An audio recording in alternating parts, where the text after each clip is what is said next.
அஸ்ஸலாமு அலைக்கும் வரஹ்மத்துல்லாஹி தஆலா வபரகாத்துஹு. அல் குர்ஆனை பற்றி உண்டான பல்வேறு செய்திகளை நாம் அறிந்து வைத்திருக்கிறோம்.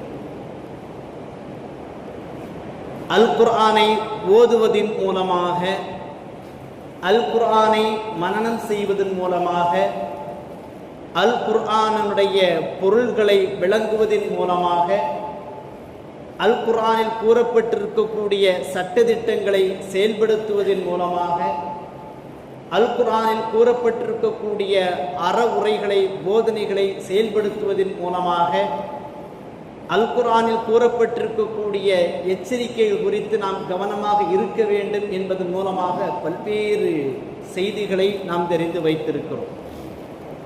அதுபோல அந்த அல் குர்ஆனை ஓதுவதன் மூலமாக கிடைக்கக்கூடிய நன்மைகள், அதற்கு கிடைக்கக்கூடிய வெகுமதிகள் ஏராளம் இருக்கிறது என்பதையும் நாம் அறிந்து வைத்திருக்கிறோம். அல் குர்ஆனை நாம் வளமையாக ஓதுகின்றோமா என்பதை நாம் மனதில் வைத்துக் கொள்ள வேண்டும். புகாரி ஷரீஃபில் பதிவு செய்யப்படுகின்றது, 5052வது ஹதீஸாக பதிவு செய்யப்படுகின்றது.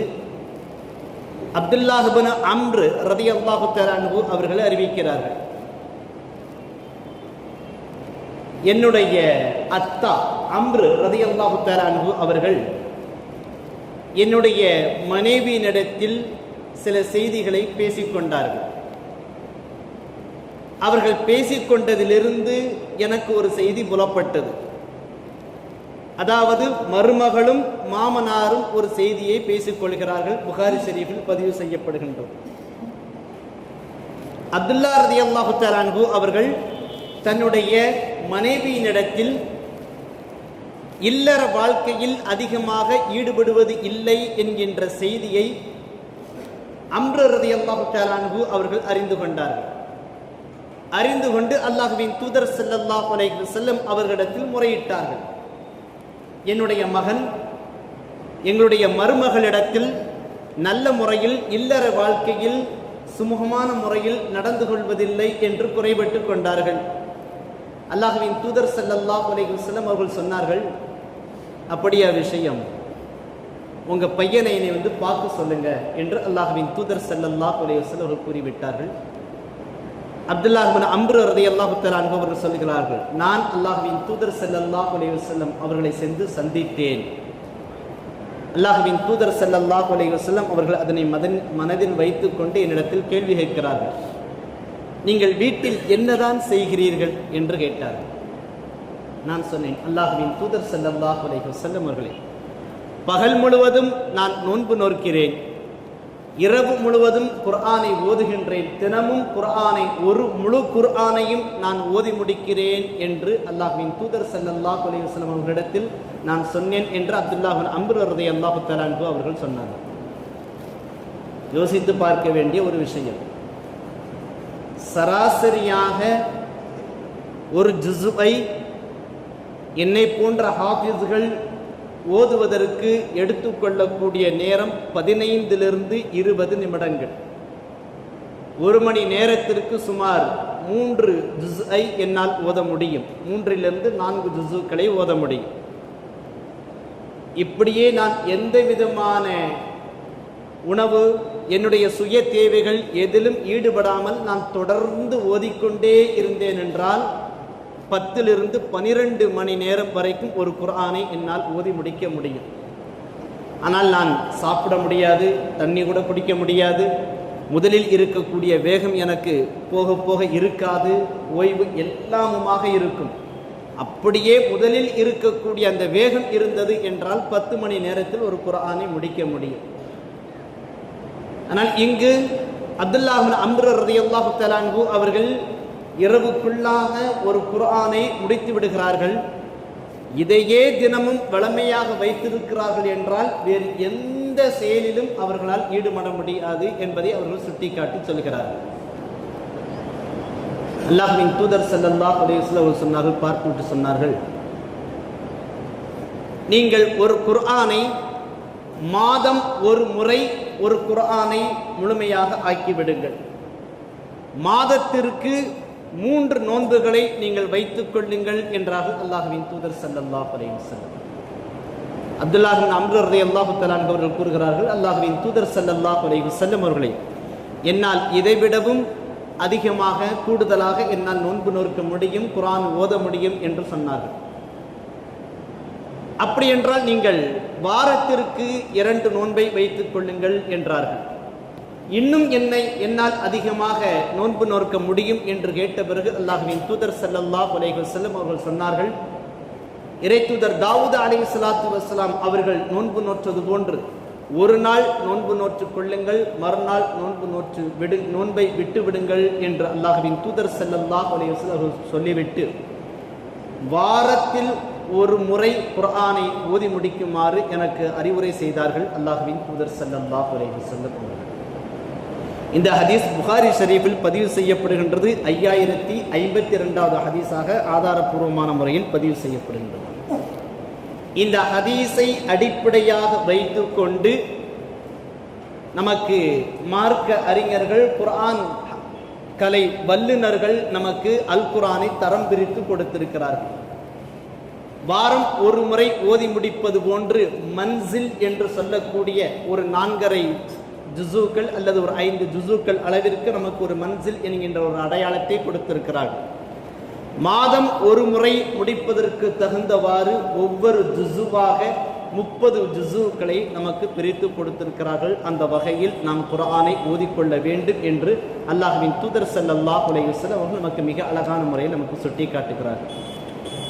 இங்கு நோக்கம், நீங்கள் எவ்வளவு குர்ஆனை ஓதினாலும் எவ்வளவு நோன்பு நோற்றாலும் குடும்பத்திற்கு செய்ய வேண்டிய கடமைகளை, மனைவிக்கு செய்ய வேண்டிய கடமைகளை, உறவுகளுக்கு செய்ய வேண்டிய கடமைகளை, பொதுமக்களுக்கு செய்ய வேண்டிய கடமைகளை, வியாபாரத்து தொழில் செய்ய வேண்டிய அந்த செயல்களை எல்லாம் நீங்கள் ஈடுபட்டுக் கொள்ளுங்கள். அதுபோக நீங்கள் குர்ஆனையும் ஓதிக்கொள்ளுங்கள் என்று அல்லாஹ்வின் தூதர் ஸல்லல்லாஹு அலைஹி வஸல்லம் மிக அழகாக நமக்கு சுட்டிக்காட்டியிருக்கிறார்.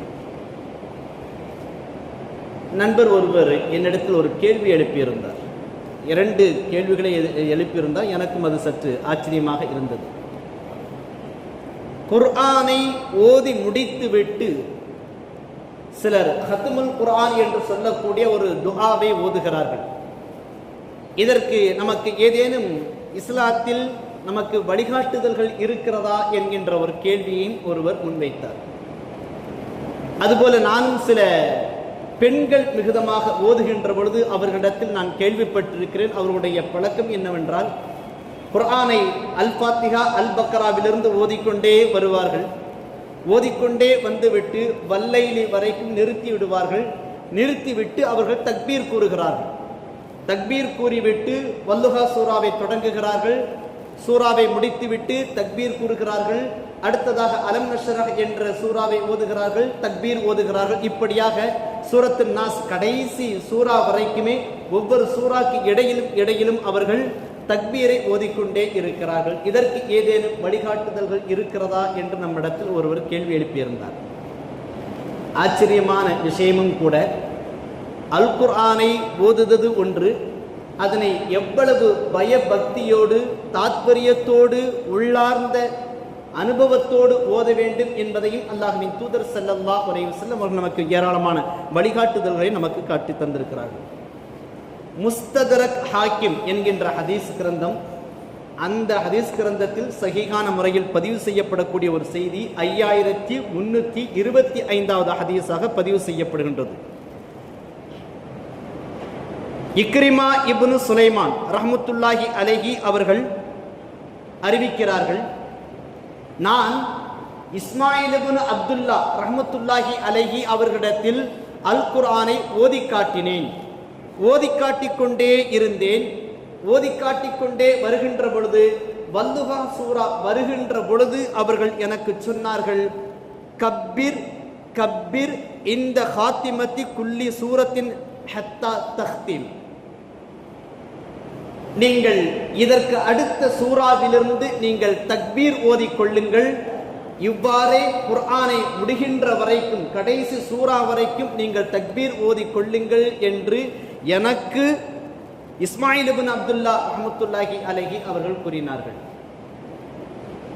உங்களுக்கு கூறியது யார் என்று நான் கேட்டேன். அதற்கு அவர்கள் சொன்னார்கள், எனக்கு அப்துல்லாஹ் இப்னு கஸீர் ரஹ்மத்துல்லாஹி அலைஹி அவர்கள் எனக்கு இவ்வாறு கட்டளையிட்டார்கள் என்று சொன்னார்கள். அப்துல்லாஹ் இப்னு கஸீர் ரஹ்மத்துல்லாஹி அலைஹி அவர்கள் சொல்கின்ற பொழுது, எனக்கு இவ்வாறு முஜாஹித் ரஹ்மத்துல்லாஹி அலைஹி அவர்கள் கட்டளையிட்டார்கள் என்று சொன்னார்கள். முஜாஹித் ரஹ்மத்துல்லாஹி அலைஹி அவர்கள் சொல்கின்ற பொழுது, எனக்கு இதனை அப்துல்லாஹ் இப்னு அப்பாஸ் ரலியல்லாஹு தஆலா அன்ஹுமா அவர்கள் கட்டளையிட்டார்கள் என்று சொல்கிறார்கள். அப்துல்லாஹ் இப்னு அப்பாஸ் ரலியல்லாஹு தஆலா அன்ஹுமா அவர்கள் சொல்கின்ற பொழுது, எனக்கு இதனை உபய் இப்னு கஅப் ரலியல்லாஹு தஆலா அன்ஹு அவர்கள் கட்டளையிட்டார்கள் என்று சொன்னார்கள். உபய் இப்னு கஅப் ரலியல்லாஹு தஆலா அன்ஹு அவர்கள் சொல்கின்ற பொழுது, எனக்கு இதனை அல்லாஹ்வின் தூதர் ஸல்லல்லாஹு அலைஹி வஸல்லம் அவர்கள் கட்டளையிட்டார்கள் என்று இந்த செய்தியை சொன்னார்கள். இந்த தொடர்கள் நான் சொன்ன அப்படியே இந்த தொடர்கள் யாவும் முஸ்ததரக் ஹாக்கிம் என்கின்ற ஹதீஸ் கிரந்தத்தில் ஆதாரப்பூர்வமான முறையில் பதிவு செய்யப்படுகின்றது. 5325வது ஹதீஸாக. உபய் இப்னு கஅப் ரலியல்லாஹு தஆலா அன்ஹு அவர்கள் யார் தெரியுமா? அல் குர்ஆனை மிக தெளிவாக ஓதக்கூடிய, மிகச்சிறந்த முறையில் ஓதக்கூடிய காரிகளில் முதன்மையானவர்கள் உபய் இப்னு கஅப் ரலியல்லாஹு தஆலா அன்ஹு அவர்கள். அப்துல்லாஹ் இப்னு அப்பாஸ் ரலியல்லாஹு தஆலா அன்ஹுமா அவர்கள் யார் என்று நாம் அறிந்த ஒன்றுதான். அல் குர்ஆனுக்கு முதலாக மிகச்சிறந்த முறையில், ஆகச்சிறந்த முறையில் விரிவுரைகளை வழங்கக்கூடியவர்கள் அப்துல்லாஹ் இப்னு அப்பாஸ் ரலியல்லாஹு தஆலா அன்ஹுமா அவர்கள். அவர்களுடைய முதன்மையான மாணவர்களில் ஒருவர் முஜாஹித் ரஹ்மத்துல்லாஹி அலைஹி அவர்கள். ஆக ஆரம்ப காலகட்ட தலைமுறையினரிலேயே இந்த செய்தி நமக்கு காண கிடைத்திருக்கிறது. அதாவது காரி பாசித் அவர்கள், அப்துல் பாசித் அவர்கள் ஓதுவார்கள். வல்லைலி சூராவை ஓதிக்கொண்டே இருப்பார். ஓதி முடிச்சுட்டு வல சௌஃப யர்லாஹ் என்று முடித்துவிட்டு லா இலாஹ இல்லல்லாஹு வல்லாஹு அக்பர் வலில்லாஹில் ஹம்து பிஸ்மில்லாஹிர் ரஹ்மானிர் ரஹீம் வத்துஹா வல்லைலி இதா சஜா என்று அவர் ஓதுவார். வேறு பல்வேறு தகவல்களின் மூலமாக நமக்கு காண கிடைக்கக்கூடிய செய்தி மூன்றாவது கலிமா சுப்ஹானல்லாஹி வல்ஹம்துலில்லாஹி வலா இலாஹ இல்லல்லாஹு வல்லாஹு அக்பர் என்கின்ற தக்பீரோ, இப்பொழுது ஓதிய லா இலாஹ இல்லல்லாஹு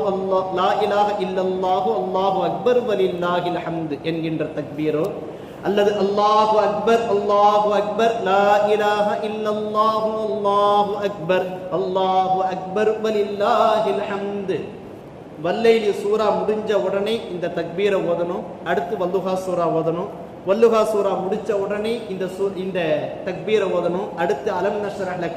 இப்படியாக சுமார் 20 அத்தியாயங்கள் வரைக்கும் ஒவ்வொரு சூராவிற்கு இடையிலும் தக்பீரை ஓத வேண்டும் என்று அல்லாஹ்வின் தூதர் ஸல்லல்லாஹு அலைஹி வஸல்லம் அவர்கள் எனக்கு கட்டளையிட்டிருக்கிறார்கள் என்று உபய் இப்னு கஅப் ரலியல்லாஹு தஆலா அன்ஹு அவர்கள் அறிவிக்கக்கூடிய இந்த ஹதீஸ் முஸ்ததரக் ஹாக்கிமில் பதிவு செய்யப்படுகின்றது. இதனை இமாம் ஷாஃபி ரஹ்மத்துல்லாஹி அலைஹி அவர்கள் இவ்வாறு கடைசி சூறாக்களுக்கு இடையில், அந்த சிறிய சூறாக்களுக்கு இடையில் தக்பீர் ஓத வேண்டும் என்பதை சுன்னத் என்கின்ற அந்தஸ்தில் அவர்கள் உயர்த்தி தருகிறார்கள். பல்வேறு மார்க்க அறிஞர்கள் இதனை முஸ்தஹப்பான ஒரு காரியம், ஆகுமான காரியம் என்கின்ற ரீதியில் நமக்கு அறிவித்து தந்திருக்கிறார்கள். மிகுந்த ஆச்சரியமாக இருந்துச்சு. நண்பர் ஒருத்தர் ஒரு ஹஸரத்திட்ட கேட்டேன், ஏன் இந்த தக்பீரை ஓதுகிறார்கள் என்று கேட்கின்ற பொழுது அவர் சொன்ன செய்திகளையும் தொட்டு வேறு சில ஜவாஹிருல் குர்ஆன், தஃப்சீருல் மல்ஹரி போன்ற ஹதீஸ், அந்த குர்ஆனுடைய விரிவுரை நூல்களையும் பார்க்கின்ற பொழுது ஒரு செய்தி கிடைத்தது. அல்லாஹ்வின் தூதர் ஸல்லல்லாஹு அலைஹி வஸல்லம் அவருடைய வாழ்நாளில் 2 முறை வஹி வருவது தடைபட்டிருந்தது. ஒன்று இக்ரா என்று சொல்லக்கூடிய அந்த சூரா இறங்கிய பிறகு நீண்ட நாட்கள், பல மாதங்கள் வஹி தடைபட்டிருந்தது ஒன்று. மற்றொரு முறை அல்லாஹ்வின் தூதர் ஸல்லல்லாஹு அலைஹி வஸல்லம் அவர்களிடத்தில் யகூதிகள் மூலமாக, யூதர்கள் மூலமாக இணை வைப்பாளர்கள் சில கேள்விகளை முன்வைத்தார்கள். ரூஹ் என்றால் எப்படி இருக்கும் என்பதாக இது குறித்து உண்டான அந்த பயானை நாம் சில வாரங்களுக்கு முன்பதாக பேசியிருக்கிறோம். சில கேள்விகளை முன்வைத்தார்கள். அந்த சமயத்திலும் அல்லாஹ்வின் தூதர் ஸல்லல்லாஹு அலைஹி வஸல்லம் அவர்கள் பதில் கொடுக்கக்கூடிய அந்த கால இடைவெளி சில நாட்கள், ஒரு 15 நாட்கள் வரைக்கும் வஹி தடைபெற்றிருந்தது. இந்த செய்தி பதில் உடனடியாக கிடைக்கவில்லை என்கின்ற விஷயத்தை விளங்கிக் கொண்ட இணை வைப்பாளர்கள், அதிலும் குறிப்பாக அபூ லஹபினுடைய மனைவி உம்மு ஜமீல், அந்த பெண்மணி வதந்தியை பரப்ப ஆரம்பித்து விட்டார். அல்லாஹு ஜல்ல ஷானஹு தஆலா முஹம்மது நபியை கைவிட்டு விட்டான், முஹம்மதை அல்லாஹு தஆலா கைவிட்டு விட்டான் என்கின்ற செய்தியை மக்கள் மத்தியில் பரப்பிக் கொண்டே இருக்க அல்லாஹ்வின் தூதர் ஸல்லல்லாஹு அலைஹி வஸல்லம் அவர்களுக்கு ஒரு சிறியதொரு கவலை ஏற்பட்டு விட்டது. இந்த சமயத்தில் வானவர் தலைவர் ஜிப்ரீல் அலைஹிஸ்ஸலாத்து வஸ்ஸலாம் அவர்கள் வல்லுஹா என்று இறங்கக்கூடிய அந்த அத்தியாயத்தை கொண்டு வந்து ஓதுகிறார்கள். அல்லாஹ்வின் தூதர் ஸல்லல்லாஹு அலைஹி வஸல்லம் அவர்கள் அல்லாஹு அக்பர் என்று தக்பீர் கூறி மன மகிழ்ச்சியை அவர்கள் வெளிப்படுத்துகிறார்கள். வேறு ஒரு அறிவிப்பில் மன நிறைவோடு மகிழ்ச்சியோடு ஜிப்ரீல் அலைஹிஸ்ஸலாத்து வஸ்ஸலாம் அவர்களே தக்பீரை ஓதிக்கொண்டு இந்த சூறாவை கொண்டு வந்தார்கள் என்கின்ற ஒரு செய்தியும் நமக்கு காண கிடைக்கின்றது. ஆக அந்த சூறாக்களை, சிறிய சூறாக்களை நாம் ஓதுகின்ற பொழுது அல்லாஹ்வின் தூதர் ஸல்லல்லாஹு அலைஹி வஸல்லம் அவர்கள் எந்த அளவிற்கு மன நிறைவோடு மகிழ்ச்சியோடு அந்த சூறாக்களை வரவேற்றார்களோ, அந்த அத்தியாயங்களை வரவேற்று ஓதினார்களோ, அப்படிப்பட்ட சிந்தனை நமக்கும் இருக்க வேண்டும். அல் குர்ஆனை நாம் முடிக்க இருக்கின்றோம் ஒரு மன திருப்தியோடு. அல்லாஹ்வின் தூதர் ஸல்லல்லாஹு அலைஹி வஸல்லம் அவர்கள் காட்டி தந்திருக்க அந்த வழிமுறையையும் பின்பற்றுகிறோம் என்கின்ற உயர்ந்த நோக்கத்தோடு நாம் அந்த தக்பீரை ஓதிக்கொள்ள வேண்டும் என்பதை நமக்கு மார்க்க அறிஞர்கள் மிக அழகாக சுட்டி காட்டுகிறார்கள். அல்ஹம்துலில்லாஹ். அடுத்ததாக ஒரு ஹதீஸ். இந்த ஹதீஸும் சுனனுத் தாரமி என்கின்ற ஹதீஸ் கிரந்தத்தில் நமக்கு பதிவு செய்யப்படுகின்றது. 3525வது ஹதீஸாக பதிவு செய்யப்படுகின்றது. ஹக்கம் ரஹ்மத்துல்லாஹி அலைஹி அவர்கள் அறிவிக்கிறார்கள். முஜாஹித் ரஹ்மத்துல்லாஹி அலைஹி அவர்கள் என்னை வீட்டிற்கு வர சொல்லி ஆள் அனுப்பினார்கள். நான் அவர்களுடைய வீட்டிற்கு சென்றேன். அப்பொழுது முஜாஹித் ரஹ்மத்துல்லாஹி அலைஹி அவர்கள் என்னிடத்தில் சொல்லுகிறார்கள், நாங்கள் குர்ஆனை ஓதி முடிப்பதற்குண்டான ஒரு சூழ்நிலையில் இருக்கிறோம், ஓதி முடிக்கக்கூடிய தருவாயில் இருக்கிறோம். ஆகவே நீங்கள் எங்களுக்காக துவா ஓத வேண்டும் என்று அவர்கள் கேட்டுக்கொண்டார்கள்.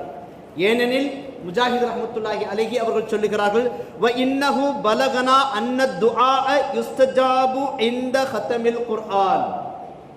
எங்களுக்கு ஒரு ஹதீஸ் கிடைத்தது, சத்தியமாக ஒரு ஹதீஸ் கிடைத்தது. குர்ஆன் முடிக்கின்ற பொழுது கேட்கக்கூடிய துஆ, பிரார்த்தனை அல்லாஹ்வினிடத்தில் அங்கீகரிக்கப்படும் என்கின்ற ஹதீஸ் எங்களுக்கு கிடைத்தது. ஆகவே நாங்கள் உங்களை அழைத்து நாங்கள் துஆ செய்ய சொல்கிறோம், எங்களுக்காக நீங்கள் துஆ செய்யுங்கள் என்று கேட்டுக்கொண்டார்கள். ஹக்கம் ரஹ்மத்துல்லாஹி அலைஹி அவர்கள் நீண்ட நெடிய பிரார்த்தனைகளை அந்த குடும்பத்தினருக்காக கேட்டார்கள் என்கின்ற செய்தி சுனனுத் தாரமியில் சஹீஹான முறையில் பதிவு செய்யப்படுகின்றது என்பதை நாம் கவனத்தில் கொள்ள வேண்டும். அல்ஹம்துலில்லாஹ். ஆக அந்த நண்பர் கேட்ட 2 கேள்விகளுக்கு உண்டான பதில் இதில் கிடைத்து விட்டது. எப்பொழுது வேண்டுமானாலும் சரி, குர்ஆனை நாம் எப்பொழுதெல்லாம் ஓதி முடிக்கின்றோமோ அப்பொழுதெல்லாம் நாம் அல்லாஹ்வினிடத்தில் துஆ கேட்டுக் கொள்ள வேண்டும். அது உங்களுக்கு எந்த துஆனாலும் ஓகே. பெரும்பான்மையானவர்கள் அந்த குர்ஆனுடைய கடைசி பக்கத்துல இருந்து ஒரு துஆ போட்டிருப்பாங்க. அது எல்லாமே அந்த குர்ஆன் ரிலேட்டடாக இருக்கக்கூடிய துஆ தான். இந்த குர்ஆனை எங்களுக்கு நேர்வழியாக ஆக்கிவை, மறுமையில் ஷஃபாத் செய்யக்கூடியதாக ஆக்கிவை, நாங்கள் குர்ஆன் ஓதுகின்ற பொழுது ஏதேனும் தவறு செய்திருந்தால் அந்த தவறையும் எங்களுக்கு நன்மையாக மாற்றிக்கொடு என்பதாக அந்த குர்ஆனின் அலிஃபிலிருந்து, அல்பாபெட் லைன்ல அலிஃபிலிருந்து ஏ வரைக்கும் என்னென்ன நன்மைகள் எல்லாம் இருக்கிறதோ, அலிஃப்க்கு பகரமாக உல்ஃபத்து அன்பை கொடுத்து விடு, பேக்கு பகரமாக பரக்கத்து அருள் வளத்தை கொடுத்து விடு, ஹேக்கு பகரமாக நன்மைகள் ஹைரை கொடுத்து விடு என்பதாக அந்த அலிஃபிலிருந்து ஏ வரைக்கும் உண்டான எல்லாவற்றுக்கும் உண்டான என்னென்ன நலவுகள் எல்லாம் இருக்கிறதோ அத்தனையும் அதில் நமக்கு கொடுத்திருப்பார்கள். நமக்கு அதனை ஓத முடியவில்லை என்றால் நாம் குர்ஆனை ஓதி முடித்ததற்காக நமக்கு தேவை, சுய தேவைகள் எதுவெல்லாம் இருக்கின்றதோ உறவை துண்டிக்காமல், ஹராம் இல்லாமல் என்னென்ன நலவுகளை வேண்டுமானாலும் நாம் தாராளமாக அல்லாஹ்வினிடத்தில் கேட்டுக்கொள்ள வேண்டும் என்பதையும் நமக்கு இந்த ஹதீஸின் மூலமாக தெரியவருகின்றது. ஒன்று. இரண்டாவதாக வல்லுஹா கரெக்ட் மிகச்சரியாக வல்லைலி இதா சஜா 92வது அத்தியாயம் முடிஞ்சதோட தக்பீரை ஒரு முறை ஓதிக்கொள்ள வேண்டும். லா இலாஹ இல்லல்லாஹு அல்லாஹு அக்பர் வலில்லாஹில் ஹம்து என்று ஓதிக்கொண்டு அடுத்து வல்லுஹா சூரா 93வது சூறாவை ஓதிக்கொண்டு இப்படியே 114 வசனங்களுக்கும் ஒவ்வொரு சூறாக்களுக்கும் இடையில் இதுவெல்லாம் நாம் தனியாக குர்ஆனை ஓதுகின்ற பொழுது தாராளமாக ஓதிக்கொள்ளலாம். ஒரு சபையில் ஓதுகின்ற பொழுது அதற்குண்டான சூழ்நிலைகளை அனுசரித்து கொண்டு தாராளமாக நாம் ஓதிக்கொள்ளலாம் என்பதை நாம் விளங்கிக் கொள்ள வேண்டும். ஆகவே அல்லாஹு ஜல்ல ஷானஹு வ தஆலா அல் குர்ஆனின் மூலமாக நமக்கு என்னென்ன நலவுகளெல்லாம் வைத்திருக்கிறானோ அத்துணை நலவுகளையும் பெறக்கூடிய பாக்கியத்தை நம் அனைவருக்கும் நிறைவாக தருவானாக. அதற்கும் மேலாக அல் குர்ஆனில் எதையெல்லாம் கட்டளையாக இட்டிருக்கிறானோ அந்த கட்டளைகளெல்லாம் நாம் நம்முடைய வாழ்க்கையில் ஏற்று செயல்படுத்தி அல்லாஹ்வினுடைய அன்பையும் அல்லாஹ்வின் தூதர் ஸல்லல்லாஹு அலைஹி வஸல்லம் அன்பையும் பெற்றுக்கொள்ளக்கூடிய பாக்கியத்தை நம் அனைவருக்கும் நிறைவாக தருவானாக. வாஹிரு தஅவானா அல்ஹம்துலில்லாஹி ரப்பில் ஆலமீன். அஸ்ஸலாமு அலைக்கும் வரஹ்மத்துல்லாஹி தஆலா வபரகாத்துஹு.